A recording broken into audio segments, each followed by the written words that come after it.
بات بھی میں نے کی اور مجھے کہتا اللہ سے ڈر. تجھے کیا پتا اللہ ہے کون؟ اللہ ہے بھی صحیح کہ نہیں، وہ تو میں نے تجھے بتایا ہے. خدا کا خدا ہونا مصطفیٰ نے بتایا، اللہ ایک ہے یہ بھی مصطفیٰ نے بتایا.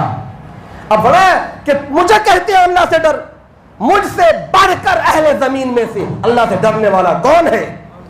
تو جب آقا نے یہ فرمایا نا، تو اب جب اس نے یہ سنا تو اب پہلے تانا دیا، اب کیا کیا؟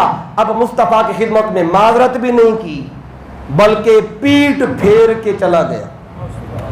یعنی مجلس سے اٹھ کے مجھے بات اچھی نہیں لگی کہ مجھے کیوں کہہ دیا، مجھے ایسا کیوں کہہ دیا. تو حدیث پاک ہے کالا راوی بیان کرتے ثم ول الرجل، پھر وہ بندہ جس کی نشانیاں بتائیں صحابہ نے، کہتے ہیں پر وہ آقا کو پیٹ پھیر کے چلا گیا. یعنی اتنا بے ادب تھا، اتنا گستاخ تھا. ظاہری وضاحت دیکھیں اور عمل دیکھیں اور پھر آگے مصطفیٰ کی بارگاہ سے تعلق دیکھیں تو بے ادبی اور گستاخی کر کے پیٹ پھیر کے چلا گیا. جب جانے لگا تو ادھر عمر بن خطاب نے کہا تھا آقا مجھے اجازت دے میں اسے مار ڈالوں. ادھر آقا کی خدمت میں خالد بن ولید کھڑے ہو گئے. سبحان اللہ. قال خالد بن ولید یا رسول اللہ الا اضربونک، آقا مجھے اجازت دے میں تو بدبخت کو یہیں ختم کر دوں. آقا فرماتے ہیں نہیں اسے ابھی کچھ نہیں کہنا، شاید یہ نمازیں پڑھتا ہوں، حدیث کے لفظ ہے شاید یہ نمازیں پڑھتا ہوں. تو آگے یہ عرض کرتے خالد بن ولید آقا کتنے ایسے ہیں نمازیں تو پڑھتے ہیں پر دل میں کچھ نہیں ہوتا، مجھے اجازت ہے میں اسے مار ڈالوں ادھر ہی. آقا مت نہیں سے جانے دو. فقال صلی اللہ علیہ وسلم وہ بس اس کو دیکھ لو انہو یخرج من دے ھذا قوم، میں اس کی پشت میں سے ایک قوم نکلے گی، ایک قوم لوگ پیدا ہوں گے اس کی پشت سے. یتلون کتاب اللہ رتبا، ہر وقت اپنی زبان کو اللہ کی کتاب سے تر رکھیں گے، یعنی قرآن بڑا پڑھیں گے. لا یجاوز حناجرہم، لیکن وہ قرآن ان کے یہ جو گلا ہے اس کے نیچے جائے گا ہی نہیں، زبان تک رہے گا. اور پھر آگے آقا فرماتے ہیں یمرقون من الدین کما یمرق السهم من الرمیہ، یہ دین سے ایسے خارج ہو جائیں گے جیسے تیر شکار کو لگنے کے بعد وہاں سے خارج ہو جاتا ہے.